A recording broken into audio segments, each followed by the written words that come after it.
एक सेठ के पास अपार संपत्ति थी, लेकिन वह अशांत रहता था। सुख सुविधा के मध्य में रहने के बावजूद उसका मन बहुत बेचैन था। एक दिन वह एक महात्मा जी के पास पहुंचा और कहने लगा, मेरे पास पैसे की कमी नहीं है, पर मेरा मन बहुत अशांत रहता है। आप कुछ ऐसा उपाय कर, तुम्हें भूखा रहना पड़ेगा। शाम तक भूख के कारण सेठ की दशा दयनीय हो गई। सुबह से शाम तक अन्न का एक दाना भी नहीं मिला और महात्मा जी ने बड़े आनंद से भोजन किया। उस रात सेठ को नींद नहीं आई। वह सोचता रहा कि मैं कहां फंस गया।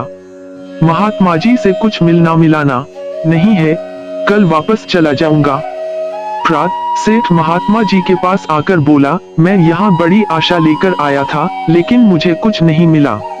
मैं तो यहाँ आया था कुछ पाने के लिए, किंतु मुझे जो चाहिए वह शायद आपके पास भी नहीं है। मेरा यहाँ रहना व्यर्थ है। इस बात को सुनकर महात्मा जी ने बोला, मैंने तुम्हें बहुत कुछ दिया है, लेकिन तुमने कुछ भी ग्रहण नहीं कर पाए, तो इसमें मेरा क्या दोष है। पहले दिन मैंने तुम्हें धूप में बैठाया था और मैं खुद छाया में बैठा था, लेकिन मेरी यह बात तुम्हें समझ में नहीं आई।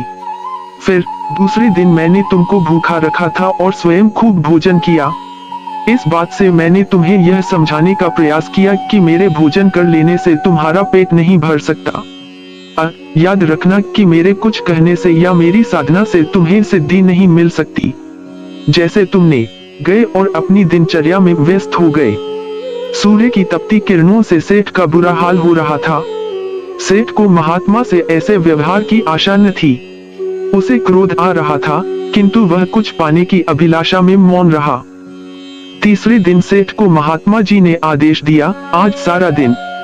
दूसरे दिन मैंने तुमको भूखा रखा था और स्वयं खूब भोजन किया।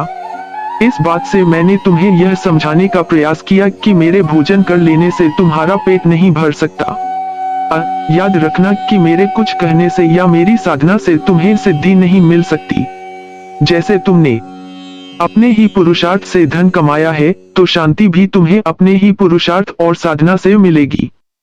शांति मन के भीतर होती है। जो व्यक्ति इस बात को समझ लेता है, वह कभी दुखी नहीं होता।